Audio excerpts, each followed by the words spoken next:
And we're back in the room, ladies and gentlemen. Joining me at this time, a very special guest. He is a man of Merthyr, a patron of my hometown. He was an actor, a Merthyr boy, currently residing in Porthcawl, I believe. He's a comedian, a radio presenter, and MBE. Ladies and gentlemen, may I introduce to you, your friend of mine, Mr. Owen Money, MBE. Welcome to the show. Thanks for coming on, sir. Oh, thank you, Caiman. It's lovely to be here, actually. And I don't really know what MBE stands for Merthyr's Best Entertainer. Fantastic. I'll go with that. I'll go with that. And rightly so, sir. Rightly so. How have you been keeping anyway? How's things down in Porthcawl? Yeah, good. We're on the verge of moving, actually. We're moving further nearer to Merthyr, probably. We're going back to Porthcawl, but we're going to Marga in about 8 weeks' time. So we're looking forward to that. There we are. Nice park there. Yeah, right opposite the park. Well, yeah, not far from the park. Yeah, lovely. Yeah. There we are. Don't tell them the address, for God's sake. They'll all be on your doorstep. I won't tell you that. So, obviously, I've asked you to come here, and it's a genuine pleasure to have you on board. We have met before. I'm not sure if you remember. Do you, offhand? No, I can't say I do. No? Tell me where. Okay, well, I believe it was 1988 or 1989, you turned on the Christmas lights in Merthyr Tydfil, and we did meet at the old town hall. I was about 10 at the time. Don't remember? I remember, because I tell you what, that was the night that the Windsor Castle burnt down. Was it? Yeah, same night. Oh, crikey. We were watching it on the telly. Oh, yeah. God. Father Christmas had a few too many to drink. Came in this chitty bang bang car. and he was paralytic. Fantastic. Hey, man after my own heart there. Brilliant stuff. So yeah, thanks for coming on again. Anyway, just want to do a bit of a recap for people, really, just about your career. It's been a fantastic career. So first question, if you're up for it, is how, where, when and why did you break into showbiz? Well, you know, coming from Merthyr, my father and mother had pubs after the war, well, and before the war, really. My dad was a professional footballer, and actually, they were the youngest licensees in Britain. My father was 18, and my mother was too young to serve. She was only 17, and they had the Caiman Hotel. Oh, right, yeah.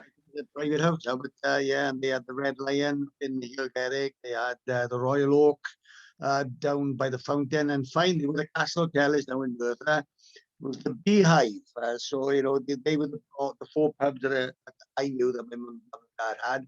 My dad was, especially when we had the Royal Oak in the bottom of town, he was the first pub in Merthyr to have a microphone and a piano in the back room. So he used to.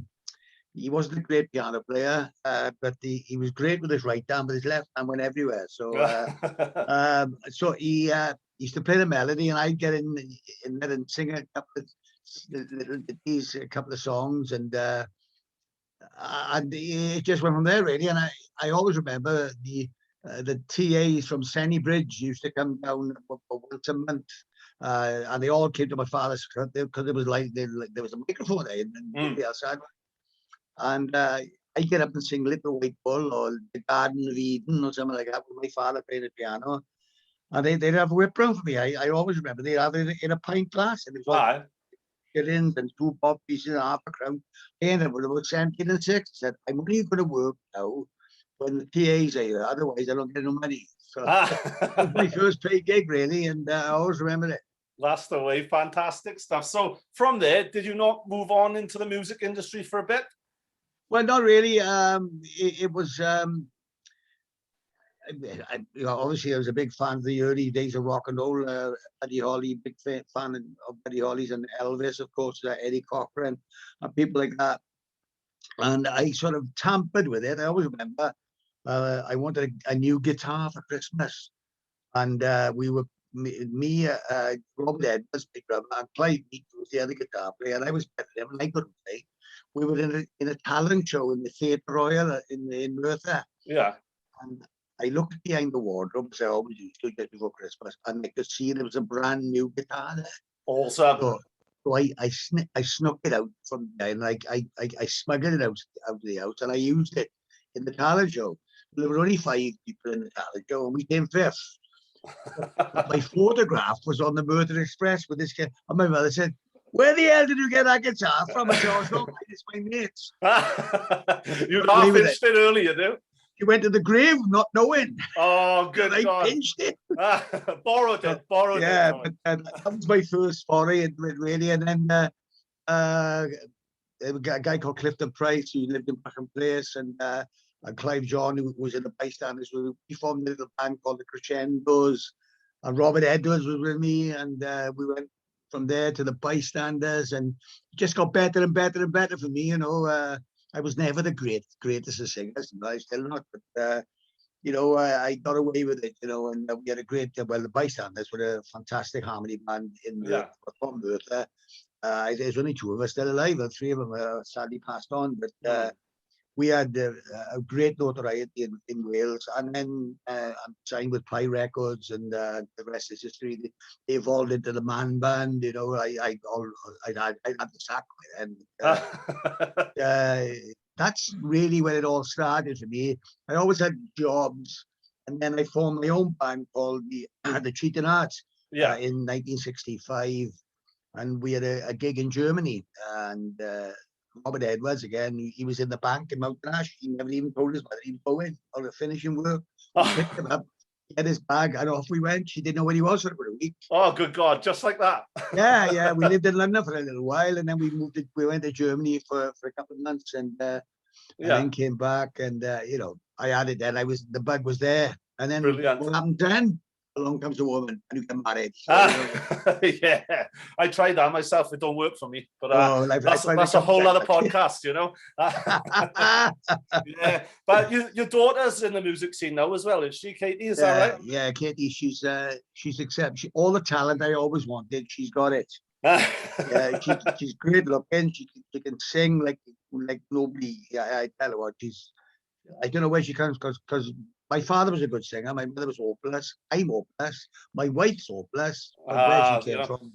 Perhaps it skips a generation. Look, I think it might do. Yeah. So she's excellent, you know, and she hasn't worked a lot really because of the lockdown. I never have because of the lockdown, but she can sing to my band with me as well, and we do all the 60s and 70s stuff, and she loves it, you know, because she was brought up with the song through me, like, and she listens to my program as well, so we play a lot of that stuff, you know. So but she's exceptional. So you know, I got this tour planned now for the care homes when we because I call a care home every Saturday morning on BBC Radio Wales, and I promised them all that I'm going to go and visit every one of them, and she's coming with me. So fantastic stuff. That's awesome. Great thing to do. Yeah, and we'll film it as well. So I think we get something out of that as well. Yeah, definitely. I think you will. I think they will as well. You know, it's rewarding. So absolutely, great stuff. Yeah, no, I've got the opportunity to catch Katie singing as well. Obviously being a Merthyr boy, I frequent at the bar of the Crown myself when COVID allows me to do so. I did meet her there at one time as well. Yeah, I'm in a 80s band myself, like yourself. I'm not the greatest singer, but I get by. You know, so, absolutely. So you know, we 60s and 70s we are, but I can take the 80s, no problem at all. Yeah. But to get back to the 90s and the 90s, I'm a bit gone then. There are certain bands I like the Foo Fighters. I on the King to Leon people. I love them. You know, they are really good, honest to goodness. And I love Oasis, you know, from the 70s and 80s because they were very Beatlesque. And they were. Yeah, you know, but I do like some of the modern music. I love Stereophonics, and I love the Manics, you know. Yeah, I'm a big Manics fan. Obviously, a big Foo Fighters fan as well. But yeah, well, Kelly Jones, when he was a baby, because his old man was one of my best mates. He still is. Oscar, he's from up there, and I had him in my arms when he was just born. You know, no, so. Little did I know that I should have bought shares in it. That's it, exactly.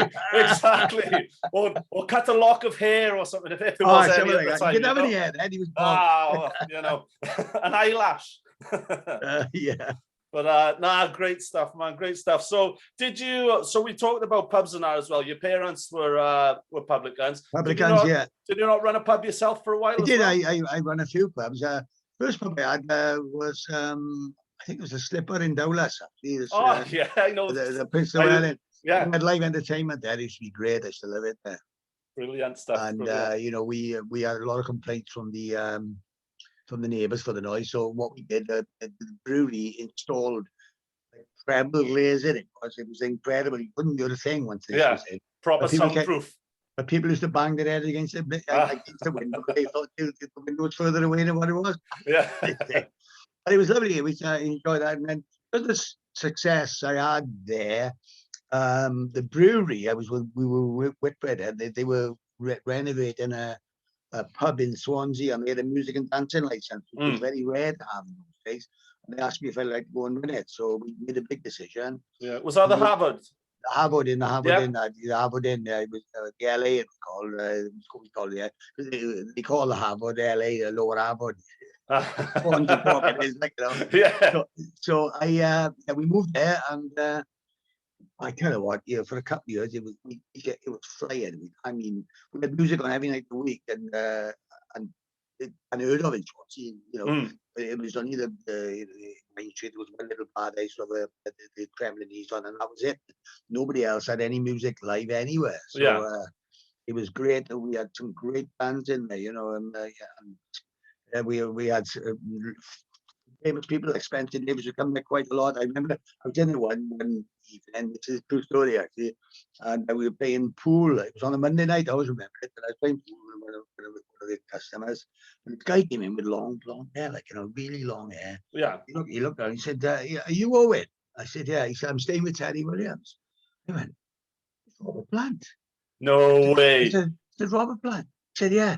He said, what's on tonight? I said, well, the blues band's on tonight. I said, right up the street. I said, it's great. Oh, great. He said, look, I'll be back about 8:30, 8:45.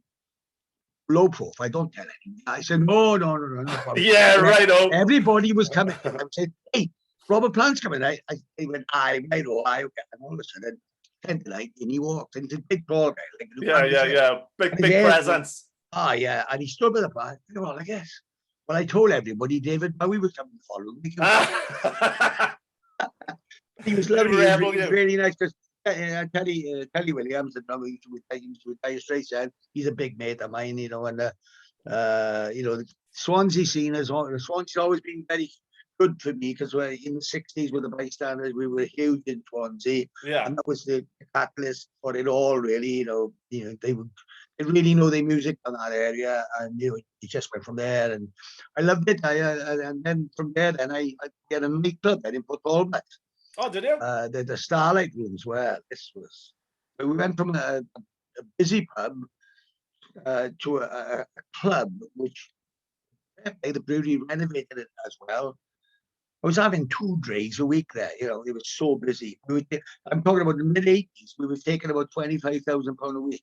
Jeez, that's a lot of money. In the mid-80s, it's a lot of money now.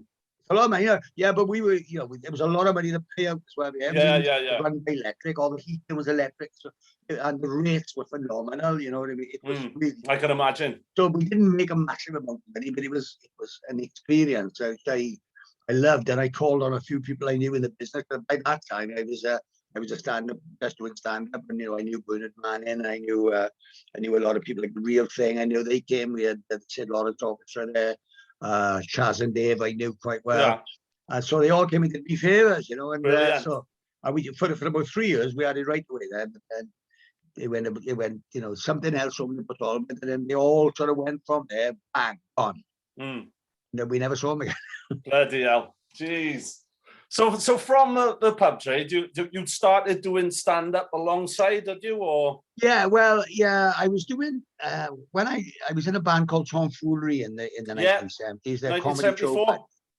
Yeah, that's when we formed, absolutely. Well, then you know. Just a little. And the original band were a couple of my mates, like 2 Merton boys, Gary Davis, the drummer, he was Sassafras now, and Jeff Lewis, and a guy from New Triga called Tony Prosser. Like Tony and Jeff had great voices, so we used to do a lot of stylistic stuff, and we did really well. I used to do comedy in between, and in the comedy got, you know, I started. I remember going to see Colin Price, the comedian from the Seven Sisters. I loved him, so I pinched all his act for like the first year of my life. I was doing a lot of his jokes, and then I started realizing there was more to it than pinching other people's. I had to create your own, and I started writing a bit of stuff about when I was going on holidays with my mum and dad to Bali and all things like that, you know. So I wrote a lot of routines then. So it started evolving, and tomfoolery sort of, the first bands collapsed because they were not with me. It wasn't my fault. It was a couple of them didn't like each other. There was a big fight one night. I had to bloody separate them all apart. Oh God! And then they went to separate. But another band from Treneaga way said, "Look, we want to keep the name going, but we want to front it." So this is what we did, and then we got a place in the South Pier in Blackpool, which I have to say was a turning point in my career, really, because I went up there. We were top of the bill in the South Pier. We were on with some great comedians. Well, it was like a field day for me. I was writing all. I was going to see different comedians every night. So Awesome. So at the end of that year, it was 1979. We got the pantomime in Swansea Grand. Oh no, you didn't. Oh yeah. Sorry, Hang on. had to. It was always going to happen. Is that behind you? Is he behind you there? Anyway, we got it, and things weren't great between me and the rest of the boys in the band. So in the end, they asked me to leave. So I said, "Look, I will leave, but I'm picking my successor." I worked too hard, and there was a young kid who used to work in Wembley with us. He was a competitor. He was only 16. He was. Yeah. I said, "I want Brian to take over." So I got Brian down, and Brian joined the band, and his name is Brian Connolly. All right. So Brian Connolly was only 16 years of age then, and unknown, right? But I knew he was going to be a big star. Fantastic. And he was with him for about 3 or 4 years, and then he went on his own, and the rest is history, really. He became a superstar. But I just went on as a solo entertainer then. Yeah. So I started doing a bit of work on my own. In fact, the first gig I did on my own was with Kelly Jones, his old man, Oscar, over in Penwine Welfare Club. All right, yeah. Hard club, I can tell you. But I can imagine. He was on that night, and he was packed, and they all loved him. Well, I just jumped on in the middle, and I did really well. So I went from strength to strength, then, and another big turning point for me then was I did the Shirley Bassy show in St. David's Hall. Yeah. And there's only me and her on, and nobody ever heard of me. But I had a really good night. I had a really good night. It was very early in my career, about 1984, something like that. And they televised it as well. They didn't televise me, but they televised her. And my phone didn't stop ringing for a year after that one gig. Brilliant. That's the way. I had so much work. Yeah. Made an impact. Oh, it was. I did. I have to be honest, and then I always remember I did the Connolly Yacht Club with Frank Hennessy. I played a gig there upstairs. Yeah. Yeah, well, that's right. Yeah. It was a tripe supper. It was, and I love tripe because my father used to give it me. He used to fork it on me when I was a kid. So I went to the tripe supper. He said, "Do you only turn this ever come here and ate the tripe?" Willingly. I ate the tripe. And then Frank Hennessy said, "Oh man," he said, "I really enjoyed your set." I said, "Thank you very much, man." Listen, he said, "I'm doing a charity show for kidney research in St. David's Hall on the level 3, on the small, as you go up. I don't know if you've been in St. David's Hall. There's a place there, and it's like a small stage and whatever. Will you come and do it? I got Jake Thackeray on. And if you can do 5 minutes in the beginning, and the NCs will do the rest of the first half, and Jake Thackeray, who's a massive folk singer at the time, he'll do the second half." I said, "Yeah, okay. There'll be a lot of people from Radio Wales there, you might get a bit of work." I never even thought about that. I said, "Yeah, okay." Well, as luck happened, Jake Thackeray, his car broke down. So Frank Hennessy comes to me and says, "Owen, you've got to do me a favour." I said, "Yeah, but what's the matter? Can you do a bit longer? It's only the Hennessy's and me. And you." I said, "Well, yeah, I'll do the first half, you do the second half." "Oh, will you be able to do that?" I said, "Yeah, of course I will." Yeah, you had enough material stored by then. Well, yeah, I could stand up for like an hour and a half, I suppose, Oh, it's a long time, that is, isn't it? Yeah, but comedians today, they can't do it. This is it. This is it. But anyway, I said, yeah, I could. He said, "Just do 45 minutes.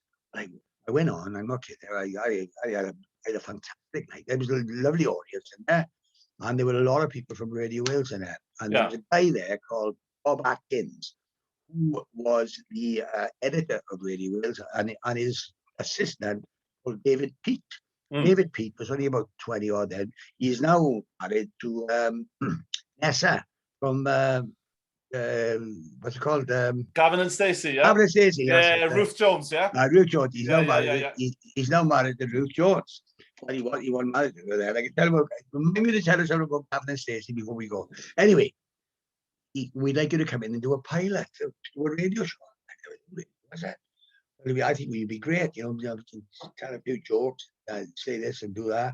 I said, okay. I said, so I went in and I did the audition. What year was this again? Sorry, what year was this now? This was 1987. Brilliant. In 1987, this is, and I went in. I never forget going in. We went into the studio and they had this young girl, just joined and she quite. So come on, and I'm your producer now. We're going to pretend it's Sunday morning. And I said, okay. And I said, okay, I know where you go. So I more than everybody, Owen Money here. This is BBC Radio Wales. I was kind of, just Sunday morning. Good morning. Good morning. Up. You've got to be up. Oh, no. I said, hang on now. I didn't walk for about 2 or 3 minutes. And then I added, you better get somebody else. So I just put my briefcase shut, got up and went. Did you? Yeah, I walked out. This is true. And Bob Atkins rang me that night. How did the pilot go? I said, I didn't do it. What do you mean you didn't do it? Well, the woman wanted me to talk posh. And I said, I can't talk posh. Oh, hang on. I'll come back to you in the morning. Anyway, he phoned me back the following day and I went back down there and met a girl called Ellie Williams. Yeah. Another girl called Penny Arnold, who became my producers for like 10 years. Wow. And it just went from there, really. We all loved the 60s and 70s music. And I said, well, I can talk about that because I was there. Yeah, it's your bag, it's your thing. My bag, 80s and 90s, you could have done it. Well, that's it. Yeah, just about. So that's what I did. And I've had my ups and downs on Radio Wales, don't get me wrong. I had one editor, one boss who didn't like me at all, took me off on a Sunday, put me on a Saturday and sent me to Swansea. So I wasn't going into the station. I was in one of the small stations in Swansea and I was there for a year. Then I came back and then somebody else took over who really liked me.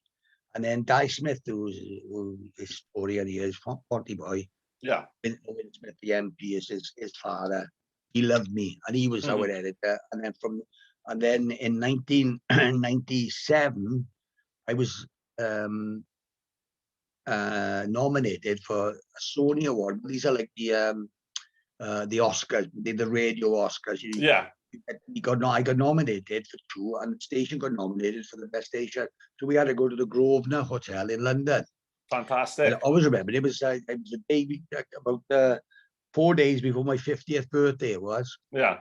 I suppose I've had my gallbladder out the day we went, and I had to put it off for another week. Oh God, priority, isn't it? Yeah, absolutely. Yeah. So we all went up on the bus. All the bosses were already up there, staying in the Grosvenor. They said to us, right, the closer to the stage you are, the better chance you have of winning. Well, we were under the balcony at the back of the exit sign. Oh, great. So we were going to win there. We had a few drinks, and we had Steve Wright was on the next table, and we had Crime Watch on this table over here, and people, so nobody really bothered with us. So anyway, come to the first one. I win it.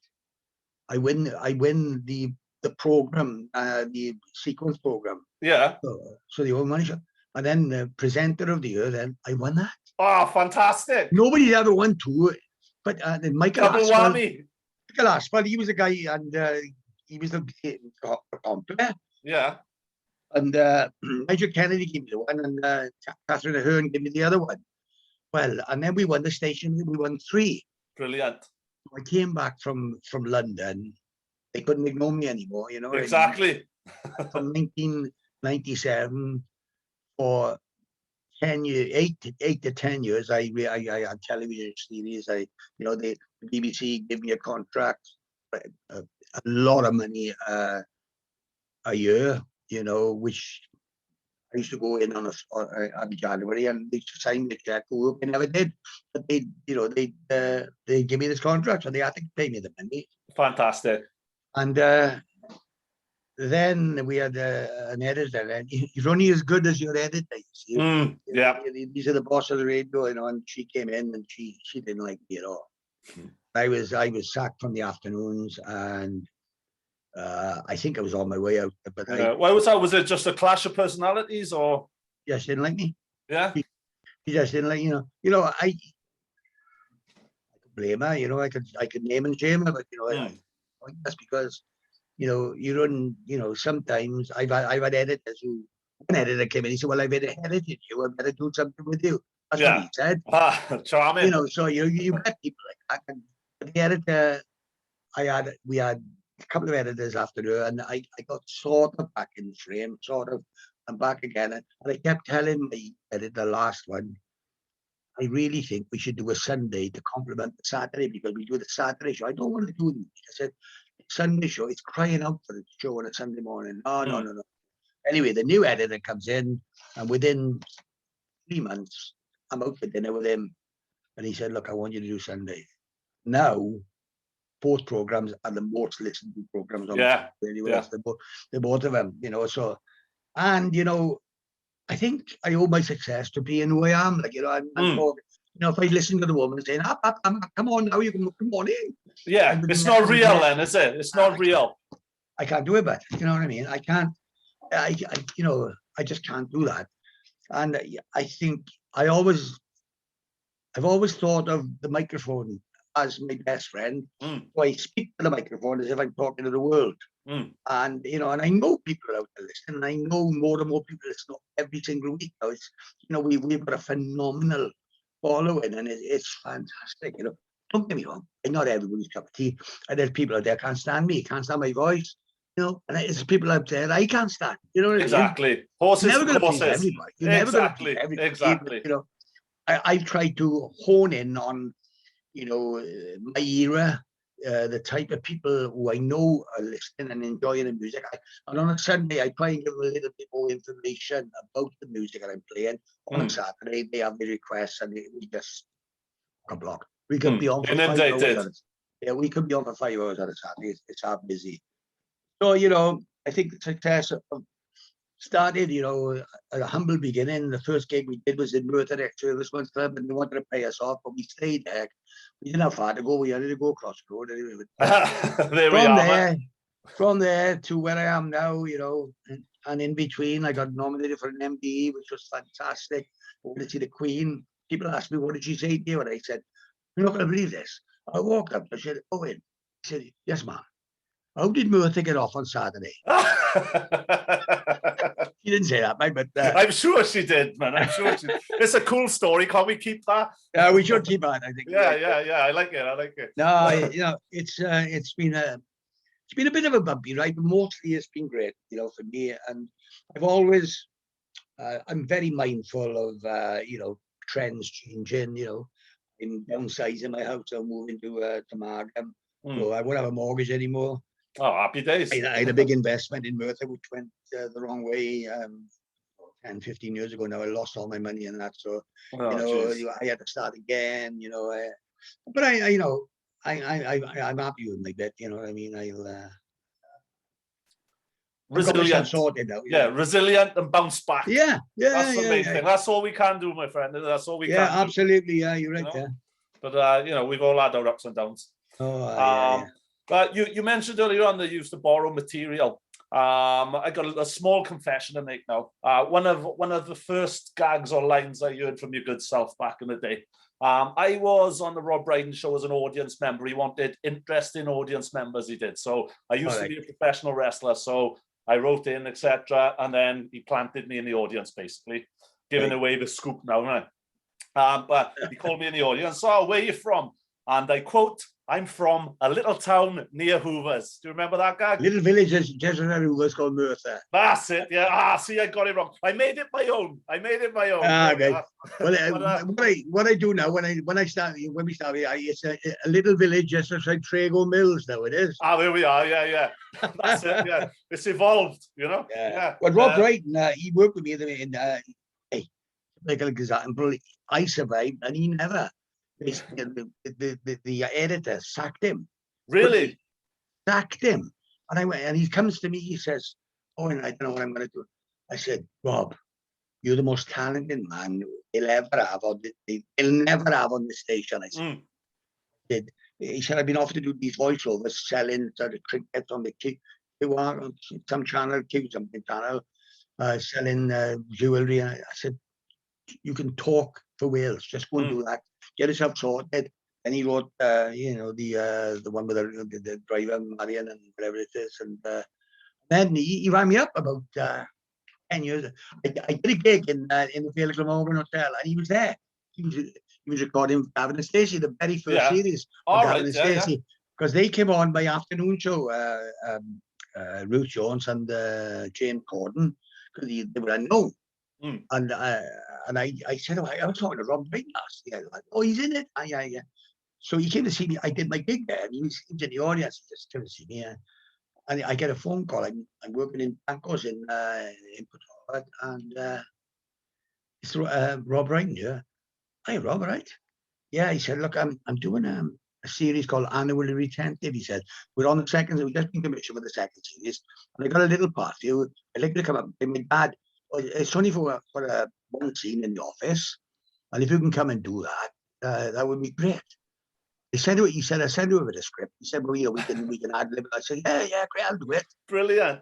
So anyway, up I goes now, and it was in 20. He lives in it, and it was right opposite the railway station. So I go in there now. It's incredible. James Corden, there were loads of people, and there was a guy. I don't know who ever see. Remember in the telly, not the telly, in the cinema, they used to have these Orange Wednesdays. You remember them?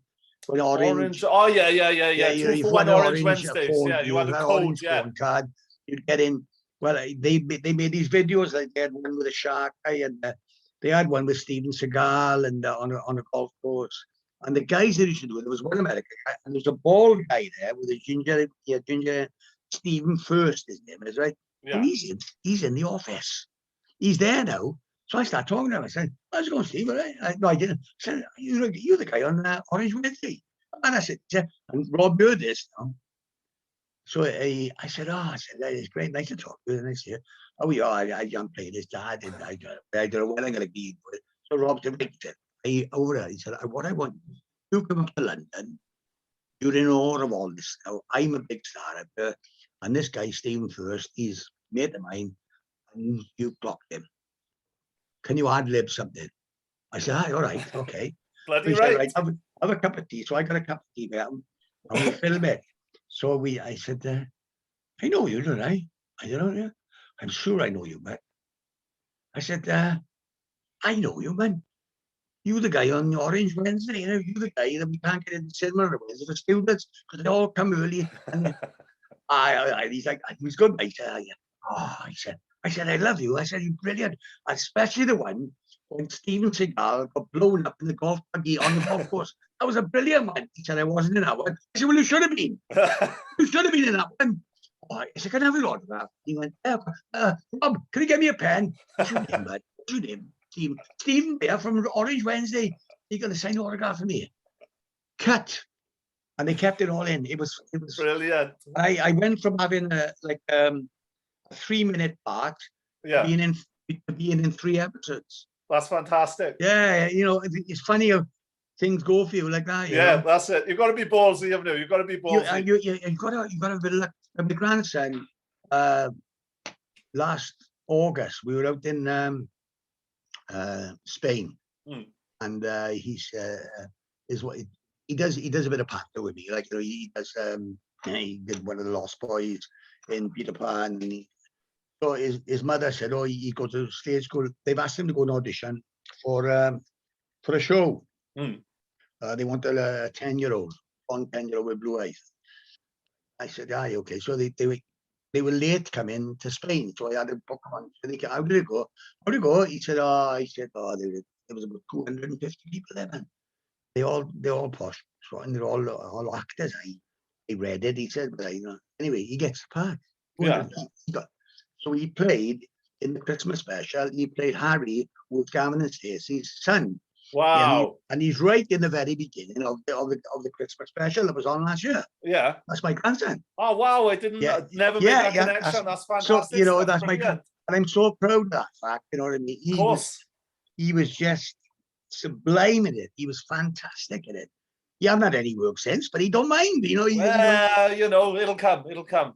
Yeah, so you know, he's I got a couple of great talented grandchildren and my daughter. You know, they're all my son. They're all talented in some way, and there's me bumping along the bottom. You haven't done bad for yourself. You haven't. No, I done okay. You've done all right. Let's talk about your Panto Theatre Company then. How did that come about? It's one thing I'd like to mention first. I do go and see a pantomime every now and then with my nephews and everything. We went to see Peter Pan, one of yours, in the Blackwood Miners Hall or Blackwood Miners Institute. Miners Institute, yeah, that's right. Yeah. I'd like to thank you on behalf of my nephews and strongly on behalf of myself for the song which you performed at the end. Do you remember it? Oh, I remember. Baby Shark. Baby Shark. Yeah. Oh. On a loop, all the way in the car on the way home. It's like, It was a great production, though, man. Thoroughly enjoyed it. The kids enjoyed it. There's fun in there for the adults as well. You can see you guys thoroughly enjoying yourselves. I don't know how you keep it together. It's great. You know, the thing is, I've always given people carte blanche when they do pantomime in Mill. I mean, you know, we gotta have a certain amount of script. We gotta stick to the story. Yeah. But you know, if you can come off the story and you can embellish so many silly lines, you know what I mean? Like we did something in Robinson Crusoe, we got shipwrecked, and Robinson Crusoe comes on now, and I got Lloyd Davis for the side. You know, Lloyd used to be in Rossiter and Davis years ago. He was one opportunity, so Lloyd's there. I'm here, so she comes on. She's soaking wet. She said, "I've been walking on the island, and I'm very impressed with the shoreline." Not my line. No. She said, with the shoreline. I said, it's not my line. And I took a look, he said, it's not my line. Well, whose line is it? It went on now, it got worse and worse. People come up, we don't know whose line it is. So, you know, little things like that. Yeah, fantastic. It makes it gives people something to remember. So that extra little something, you know? Yeah. Which is great. Which is what it's all about, I suppose. I started Panto in 79 with Tom Foolery, and I was with Kenny Smiles in the Grand Theatre in Swansea, and there were a few people there from IDI, Barry, the dancer in IDI, he was in it, and a couple of other people. And halfway through it, I had the bullet, so this when Brian Connolly came in. You know, I mentioned that earlier. Yeah. So I was with I had an agent for a while. I never ever had an agent ever, but she got me this part in Robinson Crusoe again, in the new theatre with John Nettles and Russell Grant and Ruth Maddock. So I did pretty well in that. And then the Swansea Grand came in to me. They want me to play the Dame. So this was in the early 90s. And I thought, well, why would they offer me it? And bloody hell, I can do this. So I did 7 years on the trot, or 6 years, I think, maybe 7. I did the Dame. 6 years I did the Dame, and then the last year I did the Baron with Bobby Davril. But I met like Neil Morrissey and Lyndon Nolan, and I worked with all these people and became really friendly with them all. Like, you know, they're all just like me, like, you know, just all new people, and they're great. Brilliant. And then in 1999, I thought, hell, I don't know why I don't do this myself. So I formed my own theatre company, and Stan Stennett was retiring at the time. So we took over this theatre. So we had the Port Talbot, the Princess Royal in Port Talbot, the Blackwood Miners Institute. We had Aberdare, the Coliseum. Some of these we haven't got anymore because other people come in and they undercut. But we still got a Blackwood Miners Institute. We still got Abertillery, and we still got Cwmbran. So we've got My Stig Town Hall, which is being refurbished at the moment. So, you know, we're quite busy. So we went from the year 2000 until now, we have been flat. And it's got busier and busier and busier and busier. You know, like it's tenfold more money now than we were taking when we started it. Blackwood Miners, you know what I mean? So it's been very lucrative for me. But like the last couple of years, obviously it's just gone down. Yeah, that's it. Weren't you looking to do some driving pantos as well? We did. We had driving pantos. They did run after, did they? Because I weren't sure if they ran or not. Well, they ran for or if they days. fell in with the lockdown. Or no, they fell in. They did actually. They did, yeah. We lost about. Well, I had to give I think it was £160,000 worth of money back to people who had booked. Oh, man. We were in the Cardiff City Stadium. We were in Blackwood in Pontefract Friars with the old council building. We were in Cafarthur Park in Merthyr. That's right. Yeah. And we were in the high tide in Portsmouth. Of course. Yeah. And we had just done the Friday, and we were going to do the Saturday, and the government lockdown. That was the lockdown. I think it was about the 12th of December, something like that. Yeah. As from tomorrow, nothing. So we lost out, and we couldn't claim it back. We lost. No. Oh, we lost a fortune. But there we are. Well, hopefully, things will start easing soon. Touch wood. Well, we're not sure whether schools are going to come back for Christmas, but I think the public performance as well. But I don't think we'll have schools back until 2022. I wouldn't know.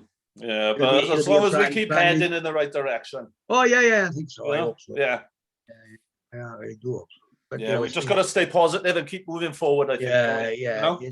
It's been difficult, and who would have thought that, I know. I never ever thought in my life I'd, be a part of an experience like this. This COVID. I think I haven't worked since I think the first week of March last year. We did Milford Haven, the Torch Theatre in Milford Haven, sold out. Yeah. Following day, shut down. We haven't been on stage. I haven't seen the boys in the band since then. We haven't sang a note. We haven't done anything. No, that's it. We'll say with us, we cancelled 19 gigs because of lockdown, We're only an 80s tribute band, We're not the busiest, but that's 19 gigs. That's 19 nights out with my friends, you know what I mean? They're just absolutely right. What's the name of the band anyway? We call it The Breakfast Club. The Breakfast Club. Yeah, we do all 80s. It's all 80s, mainly cheesy stuff. We do a bit of Duran Duran, bit of Bowie, bit from the movies as well, all 80s movies. Obviously, great, The Breakfast Club, we do a lot from that soundtrack. It's good stuff. Yeah. There was a great documentary about Simon Le Bon the other week, and there's a recording of him singing as a soprano when he was a kid in the choir. Yeah. I'm trying to get it. I have one of the singing celebrities and been showing it Saturday morning. They'll never get it. Simon Le Bon, fantastic stuff. Yeah. Oh, I look forward to coming and seeing it. Yeah, come on. The Crown is good, it's all right there. Yeah, we play there a lot. We play there a couple of times a year, and then we just scatter ourselves about wherever. Well, my drummer then, don't you? Quincy Jones, Yes, I know him well, very well. He's right, drummer, okay. Yeah, good guy. Yeah. He had COVID. He had me very well. He had me well at all, but he's all right now. He's getting better every day. Good. I'm glad he's better. No, I've known him for years. Yeah, good guy. He's a good guy. Often frequents the Crown himself. He's always there. He's often propping the other side of the bar up to me there, But cracking guy, a lovely man he is. Yeah, good stuff. Good. One other thing, obviously, Merthyr boy, born and bred. You did chairman the football club for a while, did you not? Yeah, well, I'm president there now. Oh, you are now again, yeah? Yeah, this is the best run we've ever been in. We haven't lost a game since last year because we haven't played. There we are. I didn't click to that then straight away. Good stuff. I'm very, very supportive of the football club, and it's now run by the supporters themselves, and they're doing a great job. You know what I mean? I don't think we're ever going to get any better and any further than what we are. It's been talk about going to the League of Wales, but I wouldn't be coming up. If we go to the League of Wales, that'll be it for me. I wouldn't. There's nothing wrong with the League of Wales, but I think Merthyr is a team that goes over the bridge and plays against people in England, and it's a big standard of football for us. And, that's it. Yeah. I just want to keep it that way if we could, but if they're going to go into the League of Wales, I'll be gone then. Yeah. But I love it. Good man.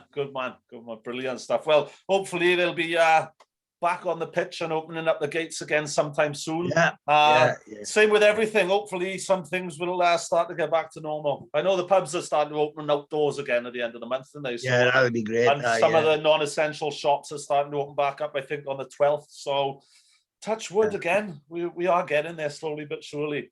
Absolutely. It's been tough, but I think we're very lucky in the UK. We've got the scientists, and I think we've got, we're the ones that really got the jobs. We got it organized. And people who were rejecting it, I think they're off their heads. Yeah, same. Have you had yours yet? But both mine, yeah. Yeah. Yeah. Well, I invented one of them. Of course you did. Of course you did. We'll keep our bit as well with the Queen bit, yeah. But me and my wife both had ours, and feeling quite confident now. I just don't get knocked on the bus now. So. Yeah, that's it. Yeah. Look left, look right, and then look left, look right again. Yeah, I'm looking forward to getting back on stage as well. I bet. We got a tour book. Well, we had a book for this year. We got to put it back in next March now, which we do. It's called. We do it every other year, called Jukebox Heroes. Excellent. And that's really been very successful for us. And we got about 17 theatres that we go to. Only in Wales, but it's good. I enjoy it. Hey, so Wales is great. Come on. Nothing wrong with Wales, but fantastic. Good stuff. Brilliant. Any plugs, shout outs, or anything you want to get in before we wrap up, good sir? No, I just want people to keep on listening to my radio program on a Saturday to Sunday. You know what I mean? And of course, Jukebox Heroes, which goes out next March and April and May next year. So we're hoping to take that to all theatres near you. And I just can't wait to get back in the saddle, really, and get back, with my band, get back singing. As I said, I'm not a great singer. I got great singers behind me. That's what it's all about. Get back performing. We were the first ones to be closed down, and we'll be the last to start back up, unfortunately. But that's the game we're in, But it's been lovely. I know I talk a bit too much, but I'm sorry about that. No, it's been great. It's been great having you on. It's been fantastic. I've had a ball. So thank you very much for coming on. Just remind us what time your radio shows are on the weekend. It's Saturday morning, 9 o'clock, 11:30. Then this woman, Carol Vorderman or something, her name is. I think I've heard of her. Yeah. She's lovely, actually. And on Sundays, I'm on 11 till 1 o'clock. Yeah, it's all 60s and 70s on a Sunday, and on Saturday we'll be playing from 1955 to 1989. So it's good. We enjoy it. It's a pleasure to talk to the nation. I'm blessed by somebody up there for being able to do what I love doing. Yeah, it's a great job to have. Yeah, it is. Fantastic stuff. And you do a good job, if I may say so. Thank you, Caiman. That's very much. Very good. Very good. To be on here with your listeners, and I hope they enjoy the podcast. I'm sure they will. Hey, why wouldn't they? So with money, for crying out loud. All the best, bud. Thank you, my friend. It's been a pleasure. Look after yourself. Hopefully you get back out there. We all get back out there sooner rather than later. That would be great. All the best, mate. Take good care. Ta-ra, bye.